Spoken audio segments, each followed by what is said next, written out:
আপনার জীবনে এমন কিছু মানুষ থাকবে যে মানুষগুলো আপনাকে এমন ভাবে ধোঁকা দিবে যে আপনার তাদের সঙ্গে থাকতে মনে চাইবে না। সেই ক্ষেত্রে একটা রুল মাথায় রাখবেন যে কাউকে সম্মানে আঘাত করে, কারো সম্মান অপরের সামনে নষ্ট করে, কারো ইজ্জত অপরের সামনে পাংচার করে আপনার জীবনে সম্মান বাড়বে না।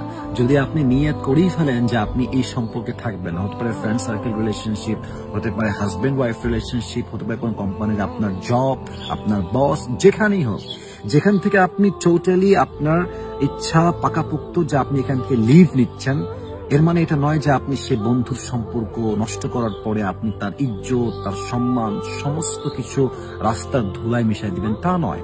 আপনার ওয়াইফের সঙ্গে আপনি থাকতে চান না, আপনি আপনার হাজবেন্ডের সঙ্গে থাকতে চান না, এর একটা সিম্পল প্রসেস আছে, ওখান থেকে আপনি সিস্টেমে বের হয়ে আসেন। এর মানে এটা নয় যে আমি তার সঙ্গে থাকবো না, মানে তার সম্মান, তার ইজ্জত সবার সামনে পাংচার করে দিব, সবার সামনে তার বদনাম করবো, তার ইজ্জত ডুবাই ফেলবো, না না, ইটস অ্যাবসলিউটলি রং আইডিয়া। কারোর সম্মান নষ্ট করে, কারোর সম্মানে আঘাত দিয়ে, কারোর সম্মান মাটির নিচে মিশিয়ে দিয়ে কারোর সম্মান বেড়ে গেছে, ইতিহাস এই কথা সাক্ষী কখনো আমাদের কাছে দেয় না।